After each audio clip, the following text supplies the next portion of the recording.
അസ്സലാമു അലൈക്കും വറഹ്മത്തുള്ളാഹി. സഹോദരങ്ങളെ, ഈ ഒരു വീഡിയോ ആരും താറടിക്കാനൊന്നല്ല കേട്ടോ. ഇങ്ങനെയൊക്കെ നോക്കുമ്പോൾ യൂട്യൂബൊക്കെ നോക്കുന്ന സമയത്ത് കുറച്ച് നാളുകൾക്ക് മുമ്പ് കഴിഞ്ഞ റമദാൻ മാസത്തിൽ ഒരു അന്യനായ ഒരു ഹൈന്ദവനായ ഒരുത്തൻ്റെ കൂടെ ഇറങ്ങിപ്പോയ ഒരു ദിയ എന്ന് പറയുന്ന പെൺകുട്ടിയുണ്ട് കിരണിൻ്റെ കൂടെ. അപ്പോൾ എൻഗേജ്മെൻ്റൊക്കെ കഴിഞ്ഞ് ഒരു നല്ല സുമുഖനായ ചെറുക്കനുമായ എൻഗേജ്മെൻ്റൊക്കെ കഴിഞ്ഞ് ആ ചെറുക്കൻ്റെ ജീവിതം നശിപ്പിച്ച് വേറെയും 2 കല്യാണമൊക്കെ കഴിച്ച് അങ്ങനെ ഇങ്ങനെയൊക്കെ നടക്കുന്ന ഒരുത്തനെ പ്രേമിച്ച് ആ ഉമ്മയെയും ബാപ്പയെയും കണ്ണീരിലാഴ്ത്തി ആ എൻഗേജ്മെൻ്റ് ചെയ്യപ്പെട്ടതായ ചെക്കൻ്റെ ജീവിതം തന്നെ നശിപ്പിച്ച് ഇറങ്ങിപ്പോയൊരു പെണ്ണുണ്ട് ദിയ.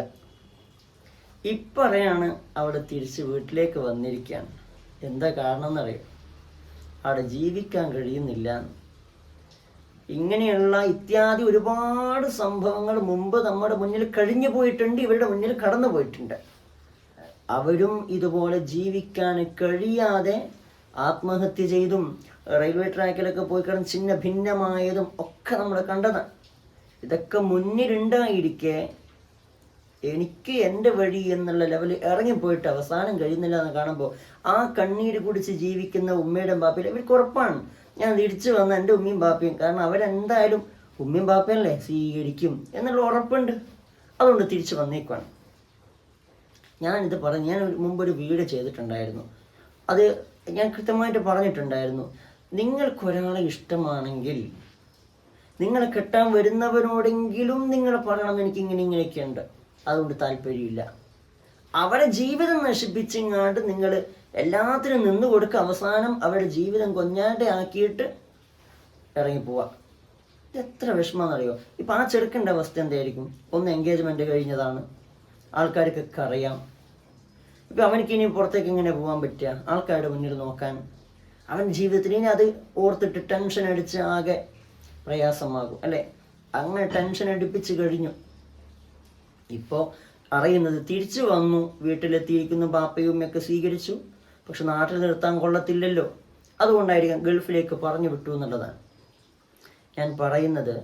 എനിക്ക് തോന്നുന്നത് കള്ളു കുടിപ്പിക്കാനും മദ്യം കഴിപ്പിക്കാനും മറ്റുള്ള കാര്യങ്ങൾക്കൊക്കെ നിർബന്ധിച്ചിട്ടുണ്ട്, അതെനിക്ക് പറ്റില്ല എന്ന് പറഞ്ഞിട്ടാണ് വരുന്നതെന്നാണ് ഞാൻ പറയട്ടെ. ഇതിന് മുമ്പ് ഇതുപോലെ ഇറങ്ങിപ്പോയ പല പെൺകുട്ടികളുടെയും ജീവിതം നമുക്ക് തരുന്ന പാടിതുപോലെ തന്നെ കൊണ്ടുപോയി ഇവിടെ കല്യാണത്തിന് വേണ്ടി സ്വരുക്കൂട്ടിയ സാധനങ്ങളൊക്കെ എടുത്തിട്ടാണ് രാത്രിയൊക്കെ ഇറങ്ങി പോവുക. അതൊക്കെ അവൻ മുടിക്കും. അതിൻ്റെയൊക്കെ ഇത് തീരുന്നത് വരെ ഭയങ്കര സ്നേഹം കാണിക്കും. അത് തീർന്നു കഴിഞ്ഞാൽ പിന്നെ പൈസ ഉണ്ടാക്കാൻ വേറെ വഴികൾ നോക്കും. അതിൽ സമ്മതിക്കാതെ വരുമ്പോൾ ഉപദ്രവിക്കും. ഇനി വീട്ടിലേക്കും പോകാൻ കഴിയില്ല, നാട്ടിലും പോകാൻ കഴിയില്ല, ഇവിടെ ജീവിക്കാൻ കഴിയില്ല എന്ന് തോന്നുമ്പോൾ അവിടെ ഒന്നിക്കൽ ഫാനിൽ കെട്ടി തൂങ്ങും, അല്ലെങ്കിൽ റെയിൽവേ ട്രാക്കിൽ ആടെ തല വെച്ച് കൊടുക്കും, അല്ലെങ്കിൽ ഏതെങ്കിലും കാട്ടിൽ പോയിട്ട് തൂങ്ങി മരിക്കും, അല്ലെങ്കിൽ ഇവർ തന്നെ കൊന്നിട്ട് ചാടും.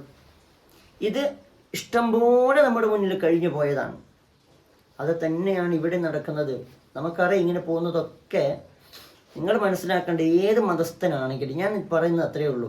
അത് മുസ്ലിം ഹിന്ദുവിൻ്റെ കൂടെ അല്ലെങ്കിൽ ഹിന്ദു മുസ്ലിമിൻ്റെ കൂടെ ആയാലും ക്രിസ്ത്യാനി, അങ്ങനെ പരസ്പരം ഏതൊരു മതസ്ഥൻ്റെ കൂടെ പോകുന്നുണ്ടെങ്കിൽ നിങ്ങൾ അങ്ങനെ പോവരുതേ.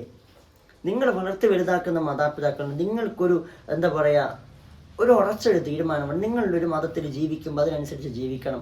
നിങ്ങൾക്ക് പറ്റി നിങ്ങളുടെ മതത്തിൽപ്പെട്ടവരുമായിട്ട് തന്നെ നിങ്ങൾ കല്യാണം കഴിക്കണം. നിങ്ങൾ മറ്റു മതസ്ഥരുമായിട്ട് പ്രേമിക്കുക. ഇതൊന്നും ആത്മാർത്ഥമായ പ്രേമമല്ല, ആത്മാർത്ഥമായ ഹുബ്ബല്ല, ഇഷ്ടമല്ല. നിങ്ങളെ മുതലാക്കാനുള്ള ഒരു വഴി നിങ്ങൾ വീണ് പോവാൻ ചിലപ്പോൾ ഇതുപോലെ നിന്ന് കൊടുത്തിട്ട് അവസാനം അങ്ങനെയാണ് ഇങ്ങനെയാണെന്ന് പറഞ്ഞിട്ട് പരാതി കൊടുക്കുക. ഒന്നിച്ചിറങ്ങിപ്പോയതായിരിക്കും, പിന്നെ എന്നെ പീഡിപ്പിച്ചു എന്ന് പറഞ്ഞിട്ട് പല പെൺകുട്ടികളും എന്താ പറയുക പരാതി കൊടുക്കുക.